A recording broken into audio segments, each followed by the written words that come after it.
cá, professor, eu quero saber o que você está fazendo para melhorar as suas aulas com teu aluno.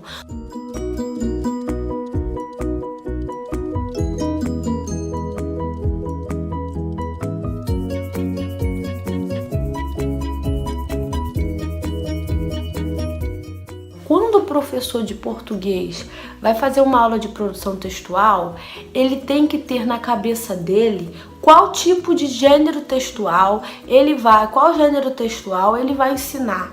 A partir daí, ele vai mostrar, falar para o aluno, olha, nós vamos aprender tal gênero. Para chegar na eficácia, ou seja, para você conseguir escrever esse texto corretamente, a partir do gênero que eu estou ensinando a vocês, vocês têm que fazer isso.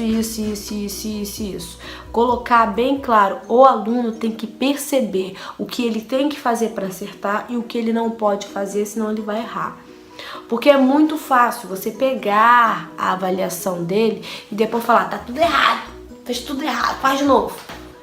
E ele não sabe o que ele errou. Então aqui nessa reportagem mesmo aqui da Aline Fernanda Camargo Sampaio, ela fala: nessa perspectiva de focalizar somente o erro, o professor e aluno perdem a oportunidade de perceber também o que foi aprendido, o que já pode ser testado com competência desenvolvida. Por quê? Porque no meio desse caminho você pode aproveitar alguma coisa que o aluno fez, ou alguma coisa que ele falou, alguma coisa que ele se comportou, para também estar ensinando e aprendendo a partir daquele comentário, daquilo que ele fez que não estava bem. Vamos supor, você está dando um exercício de orações subordinadas, substantivas, mas ele conseguiu identificar alguma coisa da coordenativa. Você vai lá e dá um puxão de orelha nele e fala, mas não é isso que eu tô pedindo. Não é. Você vai aplaudir. Você vai aplaudir a forma que ele conseguiu entender a coordenativa. E daí vai trabalhar em métodos para ele alcançar as subordinadas. O erro, ele é para ser consertado. E você, como professor, tem que ensinar como consertar. E você só consegue consertar alguma coisa que você entende que é erro, sabe da onde veio aquele erro. Porque a coisa mais comum é isso. Você fez a prova, a avaliação, seja lá o que for, ou a forma avaliativa que for. Tá fazendo a forma avaliativa e você fala, eu acho que tá errado, mas você não sabe explicar por que tá errado. Você tem que saber explicar. Então, desde criança, desde as séries iniciais, o professor, quando ele estiver ensinando, ele já tem que mostrar para o aluno, você errou por causa disso. Tenta explicar para mim por que você errou. Aí ele, com as palavras dele, vai dizer, eu errei, tá errado, porque não fez isso, porque tá faltando aquilo, porque deveria ser assim. O aluno tem que perceber o seu erro. Uma das coisas, eu sei que o sistema educacional brasileiro não está nem aí, principalmente para os filhos dos pobres, de aprenderem e crescerem e refletirem e criticarem e modificarem o seu sistema. Eles não querem isso, tá? Eles não querem pessoas pensantes, críticas e reflexivas. Eu sei que eles não querem isso. Então, como que eu sei que eles não querem isso? Porque eles me enfiam numa sala de aula quase 40 alunos, 37, 38, 39, 40, 41, 42, enfia esse monte de aluno, não tá nem aí para a climatização das salas. O que acontece isso? Não há propiciação de um bem-estar para facilitar o aprendizado. Aí o aluno e o professor ficam doidos, ficam malucos. Para poder ensinar o conteúdo vai ficar difícil, mas não impossível. Veja bem, fez uma atividade, principalmente eu estou falando com os professores de português, mas se tiver de outra disciplina também serve. Fez uma atividade de produção textual, ou seja lá qual for a atividade. Tenta ir de aluno, ou de um grupo de 2, ou de um grupo de 3, ou de um grupo de 4, e vai lendo com o aluno que ele escreveu e fala, ó, isso aqui tá errado, tá vendo? Por causa disso, disso. Essa vírgula não era pra estar aqui por causa disso. Esse ponto não era pra estar aqui, assim você faz assim. Porque o aluno, quando ele lê, eu levei um monte de errado, mas eu sei porque eu errei, então na próxima vez eu vou saber fazer. Diferente do que você pega, sai corrigindo e entrega. Aí o aluno não vai saber por que ele errou, ele não vai saber e vai permanecer e vai causar frustração, e vai causar isso, e vai causar um monte de troço na sua sala de aula, tá bom? Coisas básicas que o professor tem que saber: avaliar o que você vai avaliar.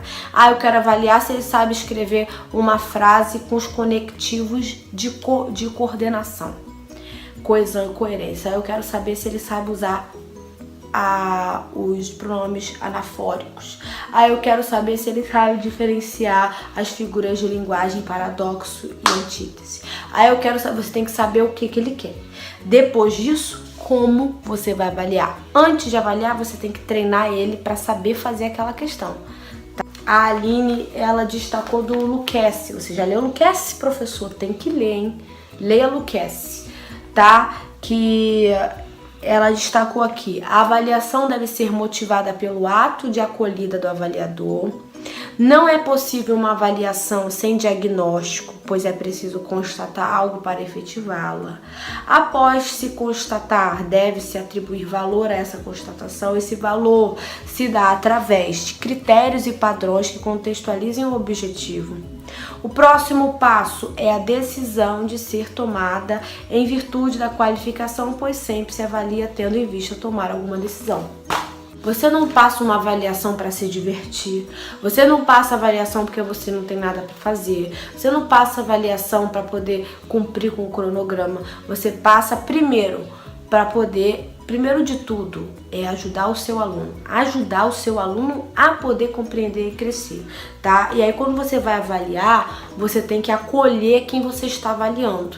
Você tem que saber o que ele sabe, diagnosticar o que ele sabe, para depois saber o que você vai. Então, primeiro se faz um diagnóstico, esse diagnóstico vai depender da sua matéria, do que você está ensinando para saber, tá? Depois você vai avaliar e qualificar essa avaliação. O normal do brasileiro é o que? Dar notas. 1, 2, 3, 4, você é abaixo da média, em cima da média. Só que você não pode fazer isso de uma forma que vá praticar bullying com o seu aluno. Você é burro, você é inteligente. Não existe isso. Você tem que proporcionar uns momentos de perguntas e respostas, questionamentos que eles possam fazer com você. Então, avaliação não é instrumento de bullying. Avaliação é instrumento de ajuda. Então, você vai avaliar, vai qualificar, porque você só avalia com o objetivo de tomar uma decisão depois da avaliação. O que você vai fazer depois da avaliação?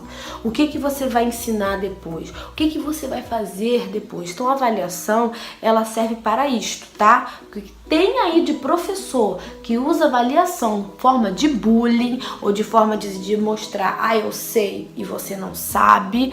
Então, são essas coisinhas que eu percebi nesta revista aqui novamente, tá? Se você quiser saber mais coisas e até ler na íntegra, porque aqui a gente destaca, fala e conversa. Se você quiser saber mais na íntegra, vá nessa revista que ela é muito boa. Muito obrigado por ter assistido esse vídeo. A paciência, porque eu falo pra caraca, os meus alunos já sabem tudo, gente. Que eu falo pra caraca, eu falo muito com eles. E falo. Mas eu acredito que se esse vídeo te ajudou de certa forma e você gostaria de dar alguma opinião de leitura para eu ler, tá? Porque eu adoro ler. Então, se vocês puderem me dar alguma dica de leitura, de alguma coisa, leia sobre avaliação, eu vou adorar, tá? Então, deixe seu comentário, compartilha se você gostou, alguém que está com dificuldade em avaliar, alguém que está com dificuldade em planejar, compartilha aí e eu espero que vocês estejam aí com a gente no próximo, tá? Que eu pretendo fazer mais videozinhos sobre leituras de revistas, tá bom? Tchau!